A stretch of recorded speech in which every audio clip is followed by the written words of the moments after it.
Gators Breakdown, because there's never a dull moment in Gator Nation.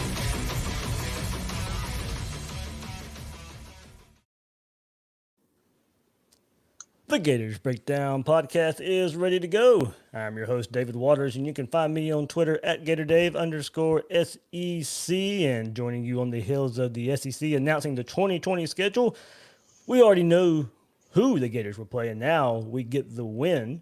And joining me to break all that down is Nick Delatorre from GatorCountry.com. Nick, man, thanks for hopping on. Kind of impromptu today. You reached out and wanted to talk some SEC, some Gators football, and I was glad to have you on. Yeah, I'm just trying to sneak into the Will Salmon spot that has been vacated as he covers the 10-10 Milwaukee Brewers. So happy to be here, and yeah, certainly exciting. You know, like you said, we already had the who, and we needed the when and where. So excited to see all that come to fruition tonight. Yeah, man.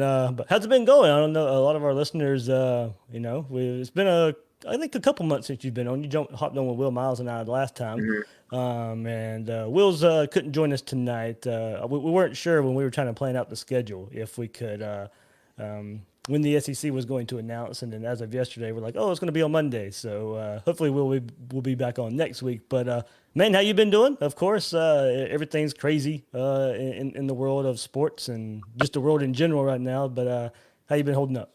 Yeah, I've been holding up well. I've been kind of just biting my nails and crossing my fingers, probably like everyone else, hoping that there would be football. And it was like that one Thursday or Friday when the news about the Pac-10 or Pac-12 and Big Ten came out, and I think everyone was kind of like holding their breath and stay the course. I think everyone was like rooting for the Big 12. It was like, all right, well, if the Big 12 doesn't cancel, then we've got 3 out of 5 conferences, and they'll roll with 3 out of 5. And the stuff that came out today about the Big Ten, you're just wondering, like, whoa, what were they even doing? Like, you had I think it was Penn State's AD came out and said, I don't even know if our presidents and chancellors voted. And I'm like, what do you mean you don't know if they voted?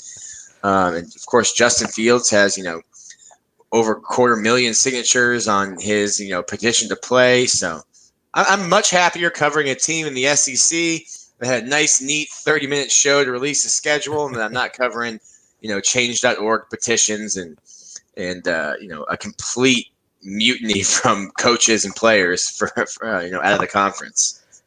Absolutely.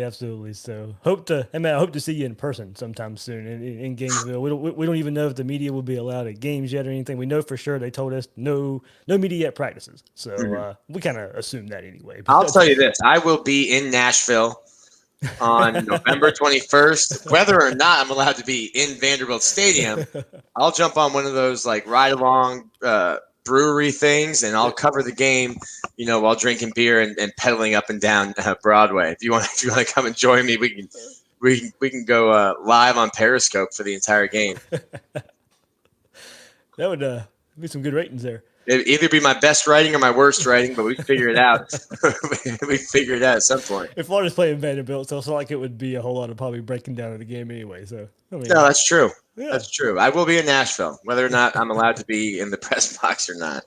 Yeah, but hopefully we'll be in the press box in Ben Hill Griffin Stadium coming up soon. So hopefully we'll get some clarity on that. But yeah, lots to talk about, of course. SEC schedule gets released, and Dan Mullen talked to the media today through a Zoom press conference. So we got a lot to discuss on that front as well. I will throw out right now, of course, I've had some internet problems today. So if you're watching live on YouTube and all that, if it cuts out, sorry about that. I'll get it fixed. I'm recording audio on a separate source, so I'll later upload that if for whatever reason the internet decides to go out again. Hopefully I'll get it fixed tomorrow, but hopefully we'll get through this about 45 minutes to an hour or something like that. But that's the best part about being a podcast guest. Those are none of my issues, none of my concerns. But certainly, having our own podcast, that's something as you're doing it, you're thinking, please don't go out. Give me 45 clear minutes right now. Yeah, and the thing is, not a lot of them go live like I do here. So a lot of people do have the luxury. If it does happen, nobody really gets to see it. You just have to redo some things. But I might get embarrassed here in the next few minutes. Hopefully not. But if it does, like I said, I'll re-upload it, and we'll have a full episode out on YouTube and all the platforms, podcast platforms out there. But before we get going, remember, you can find Gators Breakdown on news4jax.com/Gators Breakdown. You can find all the Gators Breakdown episodes there, as well as News4Jax coverage of the Gators. Please share, rate, and review the show. Subscribe on YouTube or your favorite podcast platform. If you're watching live on YouTube, hit that like button right quick. It really helps us out. And follow Gators Breakdown on social media, on Twitter and Facebook, at Gators Breakdown. So, Nick, of course, a lot to discuss. We're coming to you at about 8:15 on a Monday night, and the SEC released the full 2020 schedule at around 7 p.m. And look, we already learned at 3 o'clock that the Gators are going to open up and go to Oxford and take on the Ole Miss Rebels in Lane Kiffin's first game. And Nick, this one just kind of jumps off the page here because, of course, it's Lane Kiffin. It's year one for him. John Rice Plumlee's the quarterback there. I just don't even know if we really know what that – I mean, you can go back and look at what Lane Kiffin's done in the past, but he's got a pretty dynamic quarterback to team up and get something done. And in the first game of the season, there's going to be some unexpected plays and the like, and the way they run things there in Ole Miss, it's going to be a whole lot different from what I think Lane Kiffin's probably done in the past, and from what Ole Miss has done in the past. And I'm not want to. Don't want to put too much of this in it, but it kind of reminds me when Florida went to 2012 to College Station. Yeah, went to College Station, played Johnny Manziel, and you didn't kind of really know what to expect. Plumlee's got some tape on him, and as we said, there's a lot of history out there with Lane Kiffin as well. But I mean, it kind of reminds me of that a little bit. Yeah, same kind of deal, and that was one of my notes in my story about that, because Florida goes back to Kyle Field for the first time. I mean, that was when Johnny Manziel was Johnny Manziel. He wasn't Johnny Football yet, or Johnny Heisman yet. But Plumlee's kind of got some of that Johnny Football to his game. He can throw the ball, but also very dangerous running the ball. And like you said, who knows what their offense is going to look like? I mean, Lane Kiffin can draw up some ball plays, but it's also the point that I've kind of tried to hammer home all off seasons. I thought Florida was in a really advantageous position, having Kyle Trask coming back as a returning starter, having someone like Emory Jones who played a bunch and has some experience coming back. And sure, there's guys that you're going to miss and guys you've lost, but for the most part, you're returning a lot, and you're returning the core of your offense and your defense, and you have the same system. If you look at, I mean, there's 4 new head coaches, and I think the SEC, the conspiracy theories will probably be out, because Florida gets a new coach, LSU gets a new coach, Georgia gets a new coach, and Alabama all get new coaches in their first games. So conspiracy theories, go out and make your own assumptions there. But I think for Florida, it'll probably maybe you bringing up that Texas A&M game, I'm thinking, okay, just play solid defense and score just enough points. Like, you don't have to be exceptional. You don't have to probably even play your best game to beat Ole Miss, even though it's going to be on the road. And as we talk about road games, who knows, what the environment or atmosphere will even be like. If there's going to be any fans or just a 20% full stadium, certainly not, a true road game in the sense of having to deal with that atmosphere. So to me, that game will just come down to be who's the most prepared. And I think if you're looking at it from that point, Florida had, a 2.5-year head start over Lane Kiffin and Ole Miss. Absolutely, absolutely. So if you're watching on the YouTube version there, I can get creative here. And there, we have got the whole schedule there pulled up there. Nice graphic. I'm sure Kevin Camps was probably behind that graphic there. So, but the University of Florida put out the schedule here. And, of course, as we said, open up with Ole Miss on September 26th. Week after that, there we go. South Carolina will be the first home game of the season for the Gators there. Follow that up with Texas A&M on October 10th. So 2 of the first 3 games there, Nick, are on the road against the SEC West. Yeah, and for me, I'm really excited. That's if we're allowed to go to the games. That's 2 stadiums that I get to cross off. I think that'll be my 10th and 11th stadiums. I don't know if I'll ever get to Athens, but for most of those crossing off, I think that's there were the 2 games that were added. I think were great in terms of storylines. Obviously, Felipe Franks and him coming back to the Swamp, I think that's a great storyline. But also, Kyle Trask is going to get a chance to go, play a game in his home state. And I can't remember if he did or did not get in when Florida opened the season with Michigan. I don't think he did. I think he was hurt. I So think it was there. Yeah. this will be the first time he gets to play in his home state in his senior year, his 13th senior year, however many years he's been here. But then also you've got Jimbo Fisher, who's 7-1 against Florida. And Kellen Mond's a guy that I think I'm probably lower on him than most people, but a guy that a lot of national people will say is a dark horse, Heisman candidate and all these things. And I think that's a great game. But yeah, that's certainly going to be tough. And we'll see how the entire process of traveling works. Are they going to fly in? Hey, if the game is at 7 p.m., will Florida fly in the morning of and try to, mitigate risks of flying in Thursday and staying in a hotel and anything like that? So I think some of that stuff still remains to be seen. But starting off, 2/3 of your two out of your first 3 games on the road, not ideal. But I don't think Ole Miss is going to be a team that gives Florida a big scare. I don't think South Carolina is going to be very good either. So I mean, looking at that schedule, I think Florida rolls into College Station 2-0. And then that's another game where kind of like the Ole Miss, you're going to have to hope for your defense. And I'm not sure what A&M's defense will look like, but I think Dan Mullen can score some points. Will that game be a shootout, or is that a game kind of where you got to grit your teeth and play really strong defense? Absolutely there. So yeah, interesting there. Of course, 2 of the first 3 opponents on the road against Ole Miss, Texas A&M, South Carolina. Tricky game in there, but they get Tennessee the week before, so they'll be SEC East versus SEC East week 1 for them. So they'll either be that's a game that's probably a 50-50 pick'em game there. So you're kind of looking at maybe South Carolina either coming in, definitely with a hard fought game either way against Tennessee. There. So, 2 of the first 3 on the road, and then Florida returns home against LSU on October 17th. Missouri home the next week on October 24th. So, back-to-back home games for the Gators. And then, Nick, one of the bigger surprises, if not the biggest surprise on the schedule was, we're sitting there watching SEC Network. October 31st pops up, and there's no Florida-Georgia on October 31st. That game has been pushed back to November 7th. Both teams will get their bye week still. The week before they play there. So October 31st is now no more. Both teams on the bye week. Game shifted to November 7th there. So, Nick, you and I basically just had a conversation this morning on Twitter about the game it being in Jacksonville. And from what I'm hearing, they're not expecting many fans at all, and there are a lot of the festivities around the game, especially being moved now. They're not expecting a lot of fans in Jacksonville at this moment for that, unless something drastic changes. So it's not going to be your traditional cocktail party and all that. But pretty interesting that they kept the bye weeks intact for Florida and Georgia, but they did push it a week. To me, the biggest thing for me is, I think the Jags host the Texans the day after. Next day.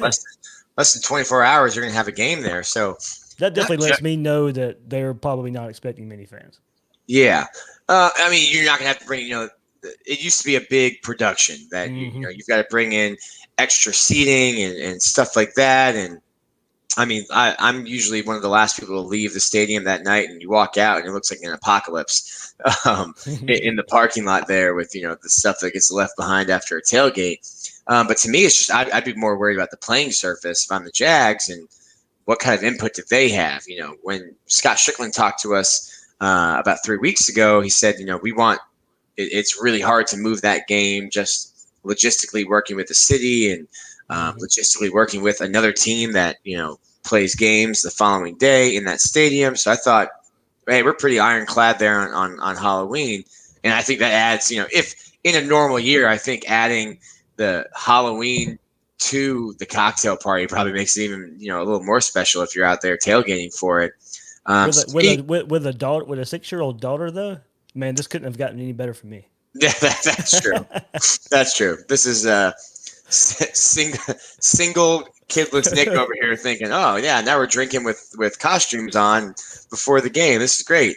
No, but I think to me, I was surprised. I get the maintaining the bye weeks. That's kind of a normal thing, and both schools get it. And it's kind of a fair thing for both schools that, hey, you're playing in a neutral site game. I think Georgia probably gets the short end of the stick in this aspect because one of their home games technically considered that. I think one of their home games is technically that in Jackson. Like they're not at home, and it just so happened that they were the home team, this year. Which doesn't really matter who the home team is. I think the only thing that matters when you're in Jacksonville is who calls heads or tails. But I didn't think the game would be changed. Moved back 1 week. But I have no problem with that. It's fine. I like that there's a bye week built into the schedule as well for all 14 teams. Right, and I'll go through here just a second and look at bye. Well, this is the only team Florida plays with a bye week before them, so that Florida catches a break there. But I'll also go and look at who each team plays the week before they play Florida here. So after Georgia, Arkansas and Felipe Franks come to the Swamp. Everybody's waiting for that storyline there. Arkansas opens up with Georgia, so it'll be a few weeks before they get to play Florida. And one of the bigger storylines there, Nick, and of course that one's not new. We found out Florida was going to play Arkansas last week. Nothing new there, of course. Sets up after the Georgia game. So, if win or lose versus Georgia, it's going to be an emotional battle. And you probably, I think it's pretty good that a team like Arkansas, who's probably going to be pretty terrible this year, in Sam Pittman's first year, and that's not a knock on Felipe Franks or anything like that. It's just Arkansas is not very good. Not a lot of talent around him, even if he goes out there and plays well. So the week after Georgia, Arkansas is probably the perfect team, win or lose. Florida could be coming off of a high, or they could be so disappointed like they were 2 years ago and then get blasted by Missouri the week after the Georgia game. So Arkansas is probably the perfect team in this scenario. And just looking at that stretch, Arkansas, they get an open date, but then they're at A&M, Tennessee, at Florida, LSU, and you're just thinking, all right, well, what is and to start the year they've got Georgia and Auburn in the first 3 weeks. So what is health-wise, what is that Auburn or that Arkansas team even looking like coming into that November 14th matchup at Florida? And hopefully Felipe's having a good year and that he's healthy, because I know he wants to go to the NFL, so I hope that he has a great year, and it'll be nice to see him back in the Swamp. But yeah, like you said, I mean maybe Vanderbilt, or South Carolina, but yeah, if you could. If you asked any Gator fan, I think pick a team to play after Georgia. Arkansas is in that short list of teams. You'd say, yeah, I'd like to have that one after a tough Georgia game. Absolutely. And then Nick, the ending of the season here, I think is very intriguing for Florida. You get Arkansas and Vanderbilt after Georgia, so that gives you time to recoup, gives you time to, I won't necessarily say relax, but you are playing two of the worst teams in the SEC, if not the worst two teams in the SEC. So you get a couple weeks there to heal after that Georgia game, because I'm telling you, I think you look at that next two, and no matter, Florida, Georgia's going to be important, and more than likely the winner in that game is going to go on to the East. But even if Florida beats Georgia, Nick, it's going to come down to those last 2 weeks. You can't sit there and drop games against Kentucky and Tennessee in the last 2 weeks of the season. And of course, everybody points to, and look, these were the first two opponents on the original schedule, first two SEC opponents on the original schedule, and now they get pushed to the end of the schedule here. And now Kentucky's going to be tough, and Tennessee's going to be better. And that game hasn't been close the last couple of years for Dan Mullen and Jeremy Pruitt. But, of course, everybody pointed to, the last time we played Tennessee in December, it didn't work out so well. Everybody's going back and pointing to 2001 and looking at that game. But as I said, honestly, even if Florida beats Georgia, it's gonna come down to that Kentucky and Tennessee in the last two games. You go 1-1, you probably still have a chance if you beat Georgia. But if you lose to Georgia, I'm telling you, those last 2 weeks there could be make or break for the Gators. Yeah, I think I'm high on Kentucky this year. I think they're a really good team, and I can't say enough, good things about the job Mark Stoops has done there. And who knows? Tennessee plays really well at the end of the year, which causes Volnesia throughout the entire offseason, and that's when we have to hear about Tennessee being the great team that's coming down because they won 3 out of their last 4 and won their bowl game. And to me, it'll be interesting. I think that Kentucky game is going to be a really hard fought game in Gainesville, and then on the road in Knoxville. I know instantly when I saw that pop up, I had flashbacks to 2001 when the game was moved because of September 11th. And if you're an older Gator fan or just one that was, alive and watching in 2001, you'll remember how that game ended. And, that's not happy memories for Gator fans. That kept Florida, out of Atlanta, that lost at the end of the year. Absolutely, Nick. So, kind of looking at the schedule as a whole here, and kind of breaking it up. I mean, to me, it's you do have that stretch. There's 3 out of 4 games there: Texas A&M, LSU, Missouri. You do have the bye week, Georgia. More than likely, the season's going to be set up there. If Florida's going to Atlanta, it's going to be based on what they do out of A&M, LSU, and Georgia. Then you can't just fall flat on your face toward the end of the season. If you come out of that 2-1, then you're 3-0. You're looking really, really good. Then you really just got to take care of business the rest of the season because you've already proven you're more than likely going to be better than Kentucky. More than likely going to be better than Tennessee. But what those 2 East games do at the end there is it doesn't give Florida any chance to relax there, and we've seen it time and time again. Teams that look pretty good, mid-season, and then Tennessee. I'm reminded of Tennessee under Butch Jones, the year they beat Florida and Georgia. What was that, 2016? And they found some way to go on some kind of weird end of season streak to let Florida into Atlanta, backdoor the way into Atlanta. That can happen here, and for Florida, for Kentucky and Tennessee to be the 2 last teams there. But to me, that the hardest stretch of the season right there is that 3 out of 4 of A&M, LSU, Missouri, Georgia. I guess my initial thought is, I looking at the schedule, the graphic that you've got up on YouTube, the one that Florida put out. I'm looking, and I don't fear that LSU team just because of what they've lost, and you're kind of catching them early. Not super early, but you're in the first quarter. You're in the first half of the season at least, and then I think you beat Missouri. So I'm looking at that schedule and I think, hey, if you don't trip up on the road at A&M, in week 3, you don't have any part. There's no back-to-back road games for Florida through the entire season. So I'm looking at that and I'm like, if you don't trip up at A&M and you just kind of handle business against an LSU team that's breaking in a lot of new players on both sides of the ball, I'm looking at a 5-0 Florida heading into Jacksonville. And you look at Georgia's schedule. Georgia's got Auburn and Alabama. So, if Florida can go just 1 loss through that stretch, kind of like you just said, get through that stretch, 3-1, 1 loss in 10 going 9-1 should be enough to get you to Atlanta. Absolutely, and I like what you pointed out there too. No back-to-back road games, and that's big, like you said, because I've said it before too. We don't know the protocols. We don't know what these teams are going to have to do to get ready to go hit the road. Is it if it's a little bit closer? Do they end up taking a bus? Like do they avoid flights if they can? I think it's pretty interesting, the aspects here. I mean, not really a close road trip per se. Besides Missouri's not busing. Yeah, right. No, so and that's the thing. Maybe a lot of people don't know this, but Gainesville International Airport isn't big enough to really have people come in or the Gainesville doesn't. Maybe it'll change this year, but normally teams fly into Ocala.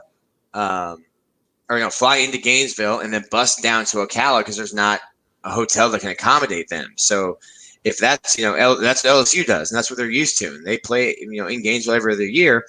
Are you going to do that? You're going to have, somebody leaving the county, to play a football game and all that kind of moving around. And that's why I said we don't know if teams are going to fly in the day before, if, a team will try to bus in if they can. But maybe the hotel situation is different since there's not going to be the same kind of fans coming in on every Saturday, and you can work something out with the hotel in town. But to me, if I'm a president or an AD of a school, I'm thinking, wait, we were flying into Gainesville, then we're busing them an hour and a half down. It's about an hour drive, but an hour and a half in a bus down to stay in a different hotel, then bus back up. I'm like, that doesn't sound right. So do you start talking about, and how much more difficult is that if you're waking up Saturday morning at 5 a.m. to get onto a plane to then fly to, College Station to play in a game that day? what does that do to, just to your alertness and your body and how physically tired you are and how ready you would normally be for a game. Yeah, interesting there. And another aspect of this is, hey, take a look at, and compare and take a look at the SEC, and they provided this graphic out there too. And of course, everybody's going to point to Nick. Of course, you're comparing Florida and Georgia so much this year. So what does the schedule? We know the opponents for Georgia as well, but how does it lay out? And tell you what, early season for them, they got Auburn, Tennessee, Alabama, Kentucky, 4 games in a row. That's a tough stretch there for Georgia. That to me, that's tougher than any stretch Florida has. And so before all this schedule stuff come out, we already said Georgia had a tougher schedule before they added the 2 opponents, and Florida added A&M to kind of balance it out a little bit with them having to play Auburn and Alabama. Well, I think Florida catches a little bit of break here because for Georgia, I mean, they open up with Arkansas, but Auburn, Tennessee, Alabama, Kentucky. And that's before the open date before Florida. So, they're 5 out of 6 games there to start the season. Auburn, Tennessee, Alabama, Kentucky, Florida. I mean, that's their season right there. That's Georgia's season right there. The first half of their schedule is what we'll know what Georgia is by the time they get to Florida. Yeah, I think both teams. It's like if you had a son or a daughter playing baseball, and say both teams are starting off with T-ball. And then Florida moves into coach pitch with South Carolina A&M. And someone's just like, hey, your kid did really good in T-ball. Now we're going straight into kid pitch, and he's playing 2 years older than he is right now. So here's Auburn, Tennessee, and Alabama. And Florida's like, yeah, no, we'll see you on the big field later on in the year, but we're still kind of ramping up into LSU. And Georgia maybe gets, that one breather game with Arkansas, but then right into it with Auburn coming to town and then traveling to Alabama as well. Yeah, so I think Florida catches a break there with just kind of comparing schedules there. Nick, something I wanted to point out right here in looking at who Florida plays and who that opponent plays the week before they play Florida. So week 2, South Carolina, they play Tennessee the week before. So as I said, that's going to be a knockdown dragout game. So not a look. Honestly, besides Vanderbilt and Arkansas, maybe there's not a lot of coasting in the SEC anyway. So these schedules are pretty difficult for all the teams out there. But I think there's also there's tiers also of who the teams are, and if you get teams that are closer in the tier, like when Florida and LSU play, they're always so evenly matched. That's always going to be a knockdown kind of drag out game. Even if it's a high scoring game, there's going to be a ton of hitting. It's going to be a draining game physically and emotionally.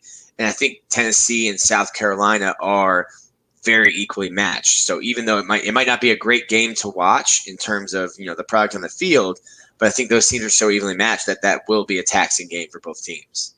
Yep. So South Carolina could be living high or riding high after a Tennessee victory there, or in desperation mode already if they lose to Tennessee there. Week 3, Texas A&M plays Alabama the week before. So I remember there was some crazy stat, Nick, out there, and I forget this. The numbers of it, but it was teams the week after they played Alabama. And I think there was some crazy stat. They were like 2-22 or something, some crazy stat like that. So, hopefully that kind of holds true in the coming up this year. But A&M's, that hot pick to kind of the trendy pick. If it's not going to be Alabama, if it's not going to be LSU, who can win the West? And A&M's kind of pointed to as that team this year in Jimbo Fisher's 3rd year. They get Bama the week before, so they get one of the West favorites, and then the very next week gets one of the East favorites in Florida. So Florida probably draws a little bit of a break there, having to play South Carolina the week before they play Texas A&M, but Texas A&M having to play Alabama. Yeah, I mean, listen, if I'm the Florida Gators, I want every team that I face to play Alabama the week before they play us. That's certainly, that's. It's emotional and physical.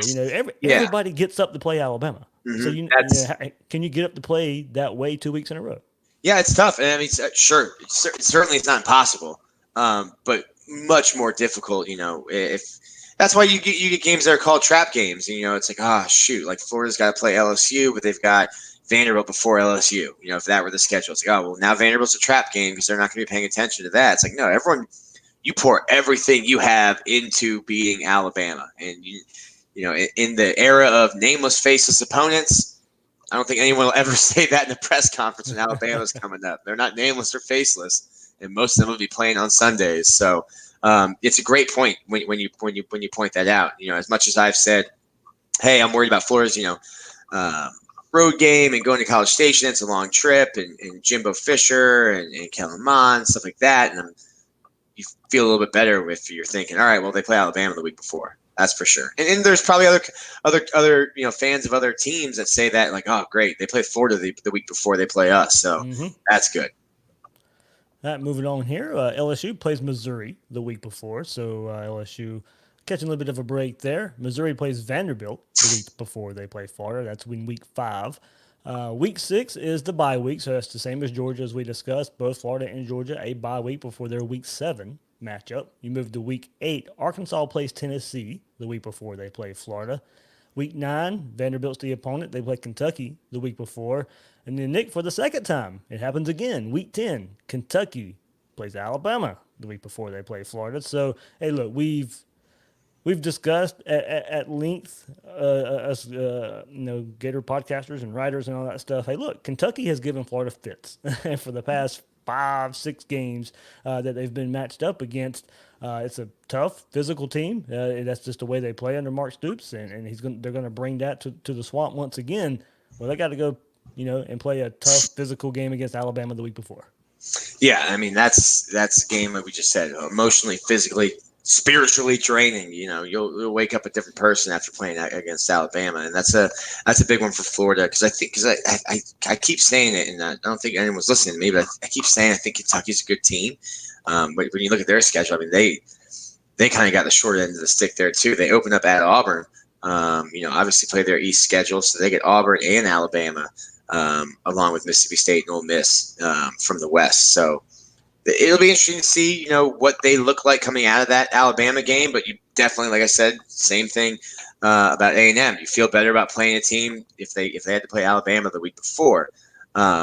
In terms of Tennessee, what will Tennessee look like in that last game? Because they always have to play Alabama, and they also have, I think, who do they play? They played Vandy before, but they have Auburn 2 weeks before. So another SEC East team that has to play Auburn and Alabama. Yeah, I mean, and like you said, Tennessee, we've seen it for years, and they go on the hot streak last year, and they get Vanderbilt the week before Florida, so they'll be feeling good. I mean, their end of season stretch there, Tennessee has their bye week, Halloween. Then they have 5 straight games. Yep, to end the season. Arkansas, A&M, Auburn, Vanderbilt, Florida. 3 of them should be really tough games too. Yeah, I mean, they got A&M, Auburn, back to back, and then the Vanderbilt before they play Florida. So they'll be looking, maybe licking their wounds a little bit. And 3 of those 4 on the road too. And not to keep bringing it up, but 3 of those 4 on the road. And sure, I mean, it's a bus trip from Knoxville to Nashville, but it's still a road game and not your home field and not sleeping in your own bed and all that stuff. All right, Nick, anything else, man, overall for the schedule that caught your eye? Overall, not a lot of what I noticed. Week 1 and the last week of the season are kind of duds overall in the scheme of things. Not a lot of high marquee games for the first week and the last week. Of course, something caught the eye. They tried to keep rivalry week alive a little bit, or the week of Thanksgiving, by keeping Alabama and Auburn that weekend there. But that's kind of what caught my eye. The first and last weeks not necessarily having many marquee games. Yeah, I think I'm not a huge conspiracy theory guy, but I look at I think the 4 power teams were probably taken care of in the first week, and then I didn't even really put it together until we just went week by week through it and saw that Florida gets to play a couple teams after they have to play Alabama, and you start to wonder, like, is Florida getting helped out? Is Alabama getting helped out? Auburn, Georgia, are these teams getting helped out more? Because certainly if I'm Missouri or Arkansas, I'm looking up and being like, really? That's our schedule? But really the first thing that popped out to me, and I think even before they SC announced it was going to go to, just a all conference schedule, I was looking and being like, shoot, if you can play it, do a round robin and let all 13, have a 13-week schedule. And when I look at this and I don't see Eastern Washington, New Mexico State. I'm looking at this schedule and I'm thinking, sure, you've got some duds like a Vandy, maybe in Arkansas, but I'm looking at this and like I'd rather watch Vandy play Arkansas than watch, Yeah. Alabama beat up on North Southwestern Tech. So I think it'll be, even though we say, not a great slate of games, that first week. Oh yeah. It's football, and otherwise that first week, other than some of the neutral site games, that first week would have been Eastern Washington. Yep. So yeah, definitely still better. I'll take Ole Miss and Lane Kiffin over Eastern Washington. Wait, Heck yeah. I might have to turn Lane Kiffin's tweet notifications on. That's true. With it being the opener, he'll get a lot of chances to shoot some stuff towards Florida. Nick, something I just thought of for Florida schedule, man. If you go back and look, LSU, Missouri are at home. Then you have a bye week. Georgia and Jacksonville. And then They don't leave the Arkansas state for don't 6 leave the weeks, state. 5 weeks. Yeah, do not leave the state. And when you do travel, you travel to Jacksonville on a bus there. So yeah, that's sets up. Right in the middle of the season, Florida's not going to be traveling a whole heck of a lot. So you don't know what's going on with the pandemic. You don't know what's going to be happening with players missing time or anything like that. But it does help that they'll be able to stay in Gainesville and kind of stay in their own little. A little bubble, a little world there for a little bit. Right. Yeah, that's it. And that's something that you might bring up now, and it might be somewhere where we're sitting here in November talking about how much of a difference that actually makes.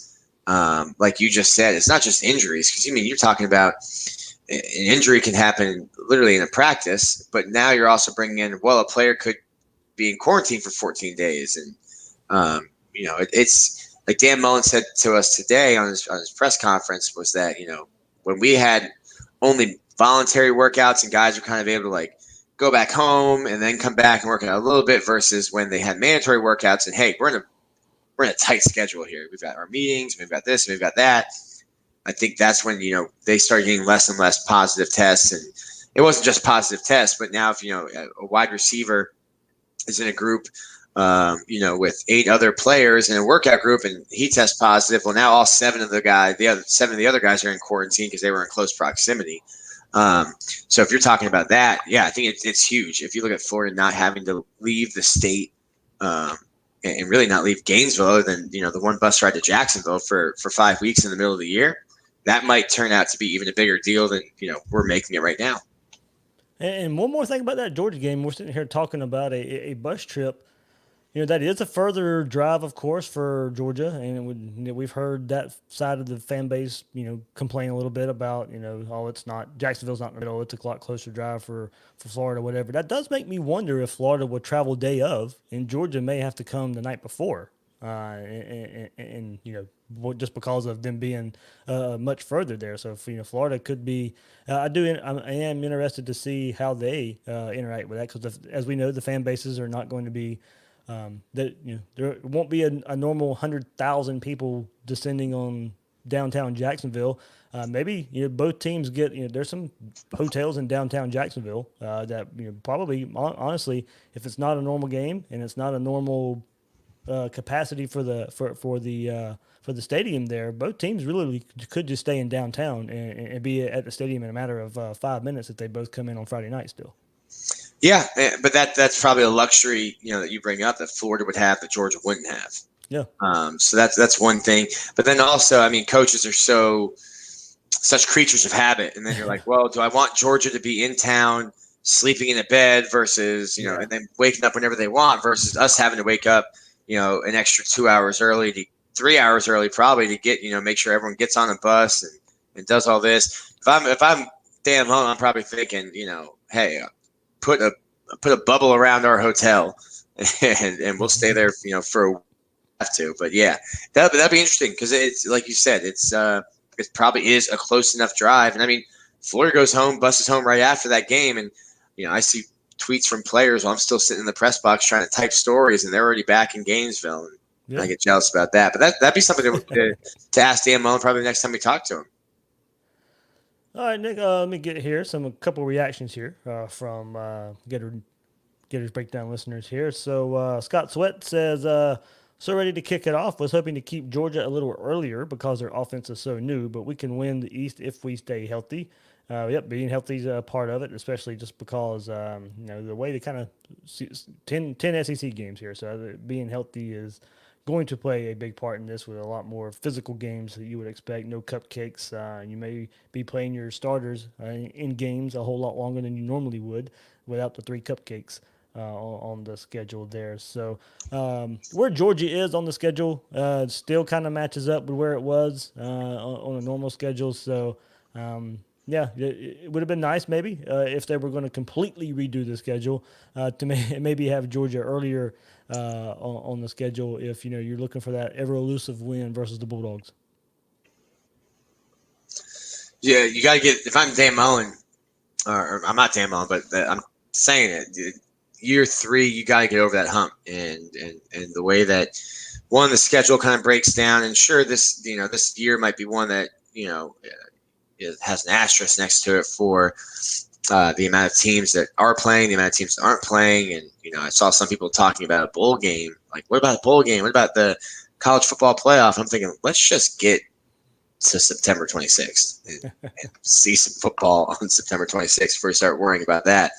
But regardless of, if there's going to be an asterisk on the season or what people like me in the media will say after the season's done, it's year 3. You got to get over that Georgia hump if you're Dan Mullen, especially with what you have returning versus what Georgia has returning and what they lost. You can win 10 games, 10, 11 games, but if you keep losing to Georgia, the fan base, I think, will start turning on you because that's not a game that I think since 1990, Florida's 21-9 against Georgia.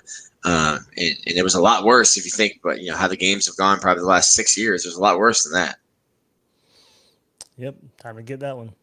Bull Gator says every year we comment on how Tennessee's schedule was so easy at the end of the season, and that causes their Alzheimer's. There we go. This year, Florida gets to either put up or shut up. Yeah, kind of going back to our point there. Schedule sets up good for Florida at the end of the year. And you get past that Georgia game, you still have Kentucky, Tennessee at the end, but the schedule does get easier to take care of business there. Real Mark Romo says they will have a good test in the beginning of the season, but it levels off, then finishes pretty easy. Ending the season with Arkansas, Vandy, Kentucky, Tennessee. Easy day. Kevin Harris says A&M, LSU, Missouri, Georgia is the stretch to watch. Survive it, and we'll see you in Atlanta. I'm trying to get a couple more here. In Mullen We Trust says at Gator Growl. Let's see. Think that we got a pretty even schedule. LSU got cakewalks the first 3 weeks, so I think that helps us being their first real test. Wish Arkansas and Vandy weren't so close together. Those were gimme games. I kind of remember people saying that about LSU last year, though, Nick, that they didn't really play anybody before they played Florida, and that didn't really slow them down all too much. So they did play Texas, but Texas wasn't the same Texas coming off the year before. So LSU hadn't played anybody. This is the first test, and Florida gave them all they could handle there. But LSU.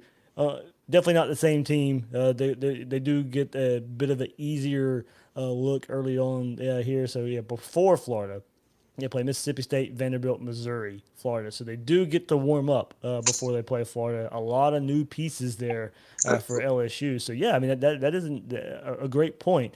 They have it pretty easy till they come to Gainesville. I mean, Les Miles is the Will Smith Fresh Prince of Bel-Air gif where he walks into the house and no, there's no furniture there, no one's there. He's kind of hands in his pockets looking around. You mean Edo? You said Edo. Sorry, yeah, that is Edo. He walked back in. He's like, damn, quarterback's gone, offensive line's gone, best receiver's gone, offensive coordinator's gone. Who's left here? And they just had somebody declare for the draft today. Yeah, I mean, and that'll be interesting to see. How that shakes out. I think there'll probably be more players, and it could happen at Florida also. And Dan Mullen said today he wouldn't be surprised if coaches opt out. And I think, we're talking about players and player safety, sure, but I think if you look at statistics and stuff like that, you've got some coaches who are in their 70s probably across the country. And those coaches certainly, being of that age are in much more of a danger zone than, the physically fit 19 to 22-year-old football players. So it'd be interesting to see if some coaches, opt out of the season. That'd be, and how would a team work around that? I know our message board was wondering if Greg Knox was going to opt out. I think he has not. No Florida coaches have opted out, as far as we know right now. All right. Another interesting here. This will be the last one. JJ at Chicken Tender Pub Subs, and Dustin Woolbright also brings up this kind of same point here. But I'll read Pub Subs. I got his tweet ready to go. He goes, have to go to Tennessee when Nashville and Knoxville are in the low 60s and 50s in late November and December. So at A&M before LSU. And then he said, Georgia opens up with Arkansas, ends with Vandy, coupled with getting Mississippi State along with Arkansas. SEC skewing the schedule for Georgia once again. Like I said, I'll kind of disagree there with skewing the Georgia schedule. I think Georgia's schedule is pretty front-loaded and pretty tough with Auburn, Tennessee, Alabama, Kentucky, Florida all in a row there. So, I don't think they skewed it too much for Georgia. Yeah, they get an easy starter and an easier finale, but the meat of their schedule pretty tough for the Bulldogs. I mean, those last 3 games, yeah. I mean, Nashville will be cold, and Lexington will be cold, or I guess Lexington's here. But, those 2 of the last 3 will be cold. But, yeah, I mean, that's part of it. And, I think, was it last year? Or there was one year when we were in Tallahassee for the end of the year game, and it was in the 40s in Tallahassee. It might be in the 20s in Knoxville, but yeah, I think that's just part of it. And when you try to make the schedule, I think a big thing that probably altered Florida and Georgia's schedule was maintaining that open date for both teams. Yeah, that was huge there.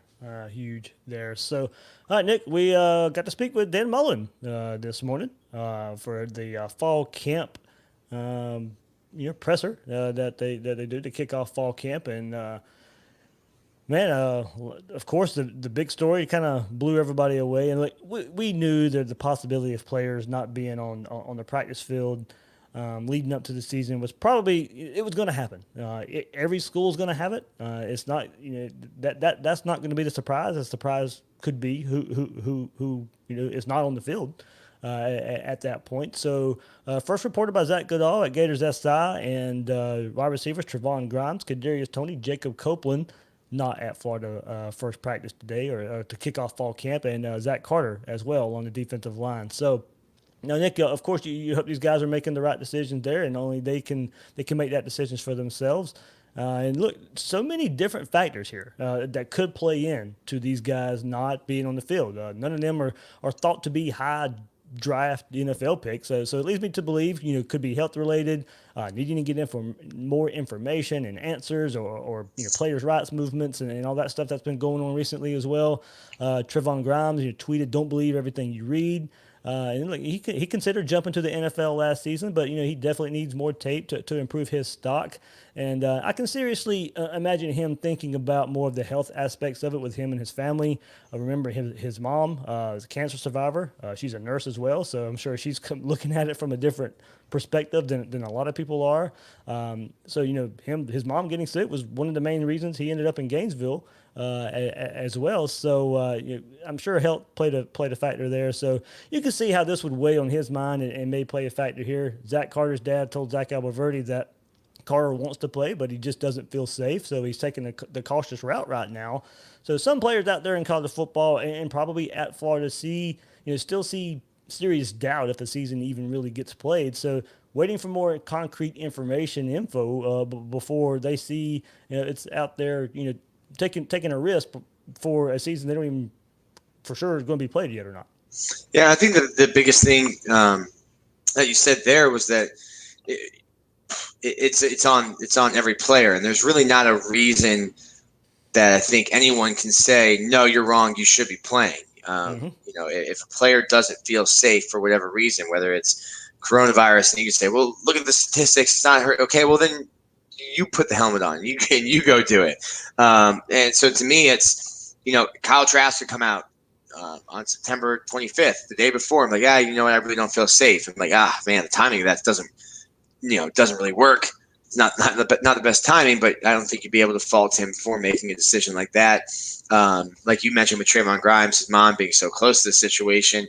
Kadarius Toney had a family member pass away from coronavirus related symptoms. And so, yeah, every player is going to be different, the way that they handle it. And some guys, no matter what, they want to play. And I think some people took Zach's report today and said, all right, well, they're opting out. And his report was just like, hey, they didn't go to practice today. And that could be for a number of reasons. It could have been, hey, we got tested yesterday. Our test results didn't come back, so we didn't want to go out there and potentially, get somebody sick. Or, hey, I'm not sure I feel safe right now. I want to take it slow and see what happens. Give it a week. I'll sit a week out and then come back in week 2, depending on how everything happens. And there might be a case with when students start coming back to campus in Gainesville where there's a big outbreak. You see what happened at UNC. They've had to, they opened up, I think, 6 days ago. And now they're moving to a complete online schedule. So it'll be interesting. It's definitely something that, will continue to play out, I think, through the rest of fall camp, not just in Gainesville, but, across the SEC, Big 12, and the ACC. Yeah, and you just hope, the decision's being made for the right reasons. And if it is health related, that they're still taking the right precautions outside of football. And like you said, the testing comes into it too, as getting the results aren't too fast right now. So they could be waiting for some results that have been taken the last couple of days or a week, or, we'll see how that goes. But don't chastise these kids for that. We don't know the situations. And look, this is not even a final decision. These guys could be, they could be back on the practice field tomorrow for all we know.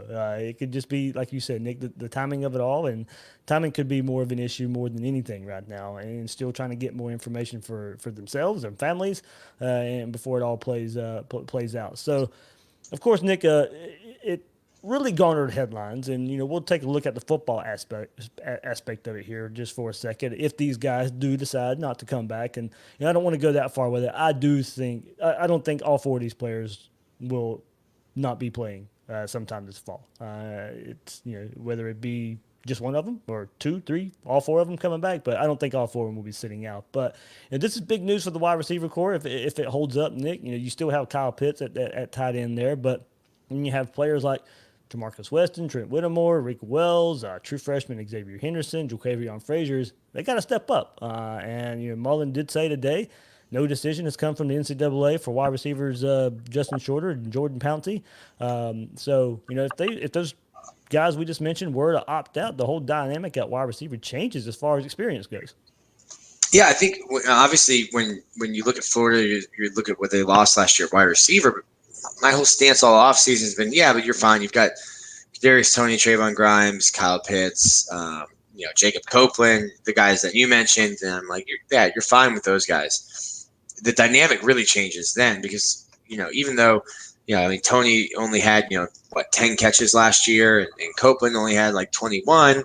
The dynamic goes from guys who have played a little bit but have been on campus for 3-4 years to guys who are redshirt freshmen, true freshmen, sophomores or super senior. Rick Wells would be a guy, that would fit in there as well. But yeah, the dynamic of that room would completely change if those 3 wide receivers didn't come back. I mean, at that point, you're probably just triple teaming Kyle Pitts and daring Florida to throw it at anybody else. Yeah, and then look, as you said, there's not a ton of stats for those other guys, and that's mostly because of Swain, Hammond, Cleveland, Jefferson getting the reps and getting all the stats there. Still plenty of return if you have Grimes, Copeland, and Toney.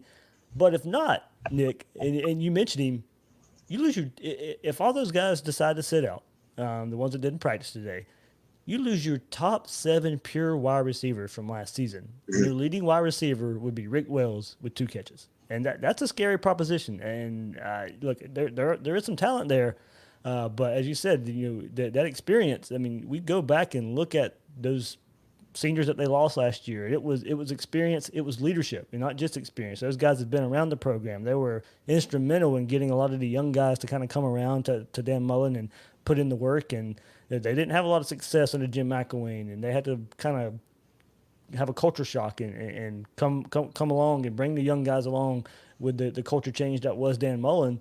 And that's, not only are you losing experience, you lose a lot of leadership with those guys. And a lot of that could have been passed down to Trevon Grimes and Jacob Copeland, guys who have played and been on the field. But man, you do not return hardly any stats whatsoever if your wide receiver core takes that big of a hit. I mean, that's only a couple more catches than you and I combined.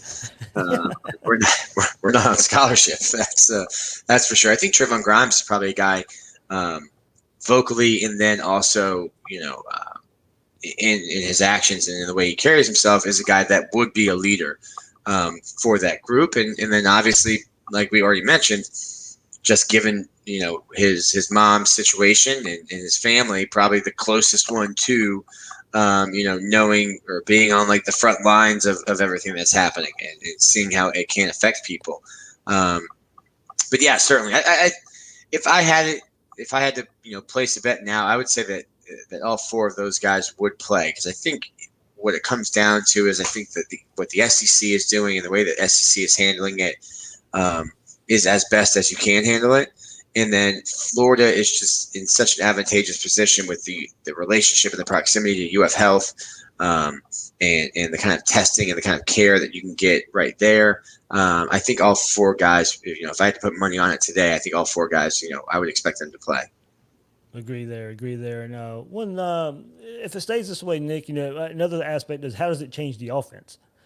Jen on Twitter, everybody knows her as Jen, but at GoGator712 says she doesn't see all three of the wide receivers opting out, but if it happened, would we expect to see Emory for his legs more? And Nick, that's a good question. It did get me thinking a bit as to how much this would change Dan Mullen's philosophy on offense. And last year you had that bevy of wide receivers and a quarterback that could get them the ball, and that would be absolutely decimated. We're losing all that, and we expect them to rely on the run game more anyway. And many expect an improvement there, but without Grimes, Tony, Copeland, maybe even any combination in that group, it does change things. So, does the run game become even more of a focus? Look, the run game needs to be better if the Gators are going to win the SEC and compete for a college football playoff spot. But it will have to be even better if the wide receiver core gets decimated like this, and maybe force some more Emory Jones to get the offense going, especially in the run game. It may be needed even more. So that's not to say Florida doesn't have talent at wide receiver like we said, but you're missing so much as far as production and experience and leadership from last year that.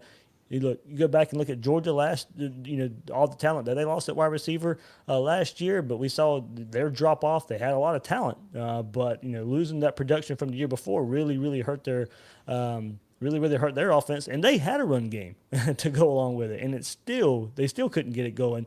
Now Dan Mullen and these offensive staff are much better offensive coaches, but there's some good defenses out there that they'd have to figure something like this out against. Yeah, certainly. I mean, last year, and probably probably gave some people some gray hairs, like here in my chin, or maybe pull their hair out, was why do they keep trying to run the ball between the tackles? They can't do it. And they really went away with it, probably right around that, going into the Georgia game, had gotten away from even trying to run the ball. And it was just, hey, we'll throw the ball to P. Ryan, but we're not a good running team. And that caused teams to, end up playing more zone and more dime, and now you're trying to fit into some tighter windows throwing. If Florida is in a situation like that where it's all right, well, now they're a running team, and now you get teams stacking the box, and you still are trying to figure things out with the receivers. Does it help to have Emory in that situation? Maybe. I think what really would help to have Emory in is if you have a truly balanced offense, and when you bring him in, you're not bringing him in just to utilize his legs. I think he's shown in the very limited amount of passing we've been able to see that he's not going to be the most accurate guy, but he's got a strong arm. He can make some throws. And I think it's just I think when Emory came in 2019, you were just tipping your hand as to like what you were calling. It didn't matter if he came in for 1 play, 2 play, 3 plays, or if he had the entire series. I think outside of maybe one game, if Emory came in, you pretty much knew that Florida was either running the ball, that he was handing it off, or that Emory was running it. And I think you need to get away from that. So if you're saying, well, we need Emory to come in because we're not going to have the receivers, well, then I think you're getting into a dangerous territory of, all right, well, anytime 5 comes into the game, you know exactly what he's going to do, and you become predictable for the defense you're lining up against. Good thoughts there, Nick. Last thing here. in regards to all that, it was late in the day, but Florida sent us some video of practice there, and quickly took a look at it. And look, in the press conference, Mullen would not shed any light on the offensive line whatsoever. So that was. I don't think he mentioned a single player name other than Felipe Franks, and he was asked directly about. I don't think he named a single player on his team. Yeah, you could kind of tell he was hurt a little bit today. But I was asked about some position groups along the offensive line. He would not have any of it. But Florida did send some video out of practice, and it does show some things happening there. Now, it's only a few clips. Let's not go overboard the first practice of the season, and we won't go too crazy over it. But kind of something that caught my eye and a little bit of a surprise, Ethan White at center with Stuart Reese at right guard and Brett Heggie at left guard. Surprise there maybe is White at center there, Nick. It's widely thought that Brett Heggie would get the start at center, and if not him, maybe Kingsley Aguakin, and that could still be the case. Through the video, we have no idea what point of practice this was taken, if it had just happened to be in that rotation. But either way, I'm not sure I ever really thought about White playing center so much. Heggie was assumed to be the guy there, and I've heard really good things about Aguakin, but good for White. So maybe expanding his versatility along the offensive line. Yeah, and certainly I think I would have pointed to Brett Heggie just as a guy who has played center and a guy that's been, I think he's a redshirt senior this year, or is he a redshirt junior? I mean, he's been in Gainesville for a while. But yeah, I think if you can, Heggie's really, he's been a backup center, but has really played guard. And if you can get him just comfortable in one place, and main thing with him is keep him healthy and comfortable.